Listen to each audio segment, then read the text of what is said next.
నమస్తే, welcome to Telugu రాజ్యం. తెలంగాణలో ఎట్టకేలకైతే జూబ్లీహిల్స్ ఉప ఎన్నిక నగర మోగిన పరిస్థితి. సో ఇవాళ ఎలక్షన్ కమిషన్ జూబ్లీహిల్స్ ఉప ఎన్నిక షెడ్యూల్ రిలీజ్ చేసింది. ముఖ్యంగా అక్టోబర్ 21న నామినేషన్ స్వీకరించే అవకాశం ఉంది. నవంబర్ 11న పోలింగ్, అదేవిధంగా నవంబర్ 14న రిజల్ట్స్ వచ్చే అవకాశం ఉన్న నేపథ్యంలో సో జూబ్లీహిల్స్ ఉప ఎన్నికలో 3 పార్టీలు హోరాహోరీగా తలపడుతున్న పరిస్థితి. ఇప్పటికే కూడా బీఆర్ఎస్ అభ్యర్థిగా మాగంటి గోపీనాథ్ గారి సతీమణిని అయితే డిక్లేర్ చేయడం కూడా జరిగింది. ఇటు కాంగ్రెస్ నుంచి రేపు మాపు కూడా అభ్యర్థిని ప్రకటించే అవకాశం ఉంది. అదేవిధంగా బీజేపీ నుంచి కూడా అభ్యర్థి ఇంకా ఖరారు కాలేదు. సో ఓవరాల్గా ఎట్లా ఉండే అవకాశం ఉంది? ముఖ్యంగా జూబ్లీహిల్స్ ఉప ఎన్నిక ఎవరు గెలుస్తారు ఏంటి? ముఖ్యంగా మైనార్టీ ప్రజలు ఎటువైపు ఉన్నారు, అదేవిధంగా యాదవ సంఘానికి సంబంధించిన వర్గాలు ఎటువైపు ఉన్నాయన్నది తెలియాల్సిన అవసరం ఉంది. సో ఓవరాల్గా జూబ్లీహిల్స్ ఉప ఎన్నిక గురించి సీనియర్ జర్నలిస్ట్ దుర్గా కుమార్ గారికి ఫోన్ చేసే ప్రయత్నం చేద్దాం. ఆయన వర్షన్ ఏంటి, ఆయన ఏ రకంగా చూస్తారు, అదేవిధంగా ఎవరు గెలుస్తారు ఏంటి అనేది ఆయన ఒపీనియన్ తెలుసుకునే ప్రయత్నం చేద్దాం. ఇప్పుడు సార్, జూబ్లీహిల్స్ ఉప ఎన్నిక షెడ్యూల్ రిలీజ్ అయింది. సో ఓవరాల్ గా ఎట్లా ఉండే అవకాశం ఉంది జూబ్లీహిల్స్ ఉప ఎన్నిక? జూబ్లీహిల్స్ ఉప ఎన్నిక అనేది నందు గారు ఇప్పుడు బిఆర్ఎస్ కి కాంగ్రెస్ కి చాలా ప్రతిష్టాత్మకమైన ఎన్నికగా తీసుకుంటున్నాయి. ఓకే, నిజానికి ఇది పెద్ద అంటే బీజేపీ మాత్రం అంత సీరియస్ ఇష్యూ ఏం కాదు బీజేపీకి. కాకపోతే ఏంటంటే నెక్స్ట్ ఎన్నికల నాటికి తను కూడా తన గుర్తింపు రావాలి, తను కూడా ప్రధాన పోటీలో ఉండాలి, అవసరమైతే రాష్ట్రంలో అధికారం చేపట్టాలని లక్ష్యంతో ఉంది. కాబట్టి ఈ ఎన్నికల్లో కూడా తమ పాత్ర తాము గట్టిగా పోషించాలనే భావనలో ఉన్నాయి. ఓకే, ఇప్పుడు బిఆర్ఎస్ వచ్చేసి మాగంటి గోపీనాథ్ గారి భార్యకే ఇచ్చారు సీటు. అవును, అందరికన్నా ముందుగానే వాళ్ళు డిక్లేర్ చేశారు. అవును, కాంగ్రెస్ లోనేమో అనూహ్యంగా చాలా మంది ఆశిస్తున్నారు పెద్దలు. ఓకే, ఇది ఎవరికి సీట్ ఇచ్చినా కూడా అసంతృప్తివాదులు కూడా పార్టీలోనే పోగయ్యే పరిస్థితి ఉంది అక్కడ కాంగ్రెస్ కి. బీజేపీ కూడా రామచంద్రరావు అభ్యర్థిని ప్రపోజ్ చేస్తే తర్వాత ఈయన కిషన్ రెడ్డి గారు అంత సుముఖంగా లేడని చెప్తున్నారు. అక్కడ కూడా అభ్యర్థి ఎంపికలో పార్టీలో చిన్న స్పర్ధలు అయితే కనపడుతున్నాయి. ఓకే, కాంగ్రెస్ లో అయితే మరీ ఎక్కువగా ఉంది. ఎందుకంటే కాంగ్రెస్ లో అజరుద్దీన్ దిగాడు, ఇప్పుడు తర్వాత అనిల్ కుమార్ యాదవ్ ఉన్నాడు, ఇంకా వేరే వేరే వాళ్ళు కూడా వచ్చేసారు ఇప్పుడు. ఎందుకంటే 3 ఏళ్ల అధికారంలో ఉన్నా కూడా పర్వాలేదు అనే ఉద్దేశం మీద ఉన్నారు. ఓకే, అయితే ఒకటి ఏంటంటే కేటీఆర్ గారి ఈ మధ్య కాలంలో ఆయన Ramesh BJP MP CM Ramesh ఆయన దగ్గరికి వెళ్ళి కవిత కేసు విషయంలో ఢిల్లీ లిక్కర్ కేసు విషయంలో ఆ మీద కనుక కేసు తీసేస్తే అవసరం అయితే బిఆర్ఎస్ పార్టీని బీజేపీలో విలీనం చేస్తామని రాయబారానికి ఆయనకే వచ్చి స్వయంగా ఆయన ప్రతిపాదించాడు అని కూడా బయట పెట్టాడు. ఓకే, ఆ సందర్భంలో ఇంకో కొన్ని వివాదాస్పదమైన విషయాలు కూడా సీఎం రమేష్ పెట్టి, ఎందుకంటే 2 సామాజిక వర్గాల గురించి ఆయన అసభ్యంగా దూషణతో మాట్లాడాడు. ఓకే, అంటే వాటి పట్ల వ్యతిరేకతతో మాట్లాడాడు. ఇప్పుడు అదే సామాజిక వర్గానికి చెందిన అభ్యర్థికి ఆయన అక్కడ సీట్ ఇచ్చారు. ఒక సామాజిక వర్గానికి, రెడ్డి సామాజిక వర్గం కూడా మాతో ఉండదు. రేవంత్ రెడ్డి చీఫ్ మినిస్టర్ అయిన తర్వాత వాళ్ళు కూడా కాంగ్రెస్ వైపు పోతున్నారు. కాబట్టి ఆ 2 సామాజిక వర్గాలని మేము నమ్మలేము, మాకు ఉపయోగం లేదు వాళ్ళతో అని మాట్లాడాడు. అయితే రెడ్డి సామాజిక వర్గం రాష్ట్ర వ్యాప్తంగా తెలంగాణ అంతా ఉంది. కాకపోతే కప్ సామాజిక వర్గం కూడా దాదాపు ఒక 30-35 నియోజకవర్గాల్లో నిర్ణయాత్మక శక్తిగా ఉంది.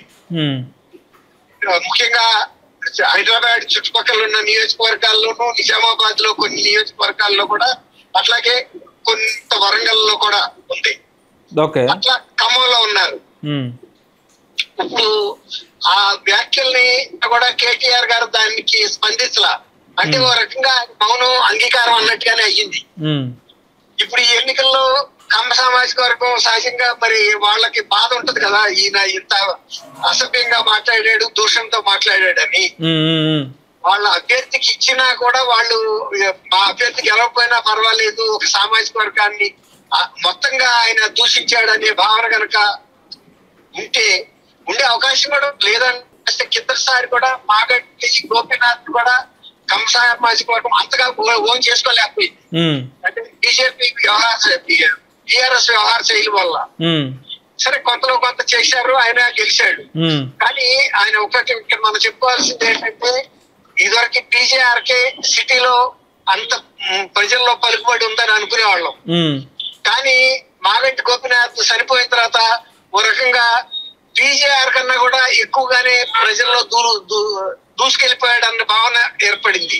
అన్ని వర్గాల ప్రజలు, మైనార్టీలు కూడా బాగా సపోర్ట్ గా నిలబడి ఆయన అంత్యక్రియల సమయంలో వాళ్ళు చెప్పారు కూడా, చాలా మంచి నాయకుడు, మా పెద్ద అండగా ఉండేవాడు, ఏ క్షణంలో ఎప్పుడు ఏదైనా చేసి పెట్టాడు. ఆయనకు అంత పరపతి ఉందని ఎవరు కూడా ఊహించలేకపోయారు. ఇప్పుడు ఆ సందర్భంలో ఇప్పుడు ఆయన భార్యకే ఇచ్చారు కాబట్టి కొంతవరకు ఆ వర్గాలన్నీ కూడా గట్టిగా నిలబడే అవకాశం ఉంది. మహిళ కాబట్టి ఈయన కమ్మ సామాజిక వర్గం కూడా కొంత మెత్తపడే అవకాశం కూడా ఉంది. సరే కేటీఆర్ అంటే అన్నాడు ఈ ఆడపడుచు కదా అనే ఒక దృక్పథంతో. కానీ అక్కడ ఒక చిన్న అడ్వాంటేజ్ ఏంటంటే, మాగంటి గోపీనాథ్ అన్నో తమ్ముడే అనుకుంటాను, అన్నయ్య కూడా కొన్ని కుటుంబంలో కొన్ని లుకలుకల్ని ఈ మధ్యలో బయట పెట్టాడు. అంటే వాళ్ళల్లో కుటుంబంలో స్పర్ధలు ఉన్నాయి, ఆయన సీట్ ఆశించాడు. అయితే బీఆర్ఎస్ వాళ్ళు ఎక్కువగా భార్యకి సానుభూతి ఉంటుంది, తర్వాత ఈ కొంచెం యంగ్, తర్వాత ఆయన కొంచెం వయసు కూడా పెద్ద వయసు అన్న కాబట్టి అందులోనూ ఆల్రెడీ ఇప్పుడు బయటపడిపోయాడు కాబట్టి ఆయనకి సీట్ ఇవ్వలేదు. కొంచెం అది ఒక చిన్న జర్క్ ఉంటది, కానీ పెద్ద ఎఫెక్ట్ లేకపోవచ్చు. కానీ ఇప్పుడు కాంగ్రెస్ వాళ్ళకి కూడా క్యాండిడేట్ ని సెలెక్ట్ చేయడం అనేది ఒక ఛాలెంజ్. వీళ్ళు కమిటీ తరఫున 2-3 పేర్లు సిఫార్సు చేస్తారు, అధిష్టానం ఒకళ్ళని చీఫ్ చేస్తారు అనేది గతంలో ఉన్న సాంప్రదాయం ప్రకారమే వాళ్ళు వెళ్తారు. బీజేపీ వాళ్ళు కూడా ఉన్నంతలో మంచి క్యాండిడేట్ పెట్టే అవకాశం అయితే ఉంది. అయితే జూబ్లీ హిల్స్ లో ఉన్న ఒక బ్యాట్ ఏంటంటే, కుట్రలో ఈ ఎన్నిక ఏమి పెద్ద అంటే ఒక నిర్ణయాత్మకమైన పాత్ర ఏం పోషించదు. ఎందుకంటే ఆల్రెడీ కాంగ్రెస్ పవర్ లో ఉంది. ఈ క్యాండిడేట్ ఎవరు గెలిచినా కూడా దీంతో జరిగే పెద్ద మార్పు ఏం లేదు. అంటే తెలంగాణలో మార్పు రాదా? తెలంగాణలో ఇప్పుడు కాంగ్రెస్ మీద ఇంత వ్యతిరేకత ఉన్నప్పుడు జూబ్లీ హిల్స్ ఉప ఎన్నికలో బీఆర్ఎస్ పార్టీ గెలిస్తే సినారియో మారిపోదంటారా? కేసీఆర్ వైపు టర్న్ తిరిగే ఛాన్స్ లేదంటారా? అంటే అది ఆయన నైతికంగా బలాన్ని పెంచుతుంది.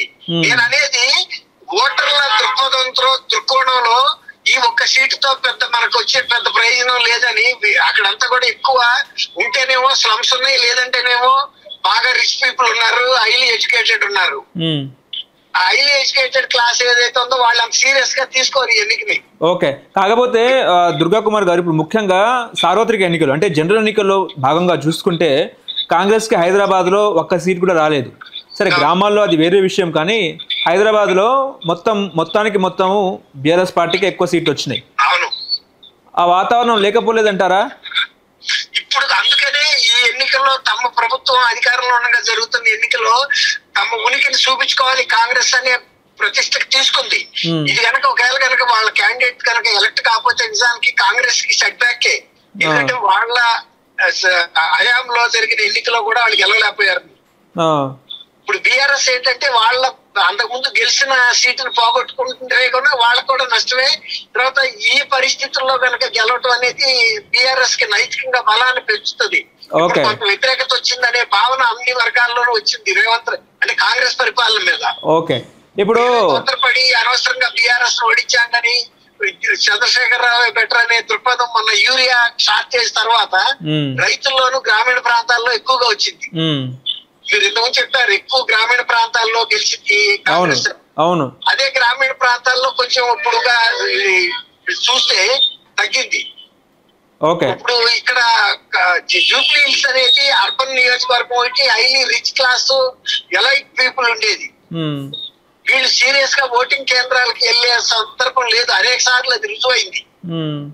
అన్ని నియోజకవర్గాల కన్నా కూడా జూబ్లీ హిల్స్ నియోజకవర్గంలో తక్కువ ఓటింగ్ పోల్ అవుతుంది, ఈవెన్ సార్వత్రిక ఎన్నికల్లో కూడా. అందులో ఇది ఉప ఎన్నిక. ఈ ఉప ఎన్నికలో ఎవరు గెలిచినా పెద్ద రాజకీయంగా జరిగే మార్పులు ఉండవు. కాకపోతే ఈ మాగంటి గోపీనాథ్ గారికి బాగా 15 వర్గాలలో ఎక్కువ బలం ఉందనేది మొన్న ఆయన మరణానంతరం బాగా రుజువైంది. ఇప్పుడు వాళ్ళందరూ కనుక గట్టిగా నిలబడితే బీఆర్ఎస్ గెలిపేం పెద్ద కష్టమేం కాదు. ఒక రకంగా సానుభూతి ఉంది. రెండోది మహిళ. ఇప్పుడు తర్వాత ఈ అర్బన్ నియోజకవర్గం నియోజకవర్గం అవటం వలన కాంగ్రెస్ మీద కూడా అంత పెద్ద ఫేవరబుల్ గా ఓటింగ్ చేస్తారని, కానీ అంత మంచి క్యాండిడేట్ వాళ్ళకు ఉంటాడని కూడా అనిపించలేదు. ఇప్పుడు ముఖ్యంగా Andhra settlers vote bank BRS వైపు ఉండే అవకాశం లేకపోలేదంటారా? అది ఇప్పుడు ఎట్లా వచ్చిందంటే ఈసారి మహిళకి ఇవ్వటం, భార్య సానుభూతి ఒకటి, రెండోది కేటీఆర్ మాట్లాడినప్పటికీ కూడా దాన్ని వివాదం కానివ్వకుండా దాన్ని మౌనం వహించేశాడు. అది కొంతవరకు అంటే అనుకున్నంత వివాదాస్పదం అవలాయి అది, అందరితో మర్చిపోయారు. ఒకవేళ కనుక నిజంగా అది వివాదాస్పదం అయితే కనుక నిర్ణయాత్మకంగా జరిగేది ఆ అంశం. ఇప్పుడు ఆంధ్ర ఓటర్స్ అంత కక్షగా టీఆర్ఎస్ మీదకి వెళ్ళే అంత పరిస్థితి కూడా ఇప్పుడు ఉంటుందని అనిపిస్తలే, గత సార్వత్రిక ఎన్నికల్లో ఇప్పుడు ఉన్నంత. అయినా కూడా గత సార్వత్రిక ఎన్నికల్లో మరి ఈ ఏరియాలో బీఆర్ఎస్ గెలవటం అనేది మనం గమనించాలి. అది కాబట్టి ఇప్పుడు కాంగ్రెస్ పరిస్థితి ఏంటంటే వాళ్ళల్లో పోటీ పెరగటం ఒకటి, సరైన ఒక ఫోకస్డ్ క్యాండిడేట్ ఎవరు లేరు. అది కాంగ్రెస్ కి డిసడ్వాంటేజ్ అని చెప్పాలి. రెండోది ఎవరికి సీట్ ఇచ్చినా కూడా వాళ్ళల్లో అసంతృప్తితోనే వాళ్ళు శానిటైజ్ చేసుకునే అవకాశం కూడా లేకపోలా. ఓకే, అది అంటే ఎవరు గెలుస్తారంటారు మీ అభిప్రాయం ప్రకారం? Congress, BRS, BJP? బీజేపీకి అయితే స్కోప్ తక్కువ నందు.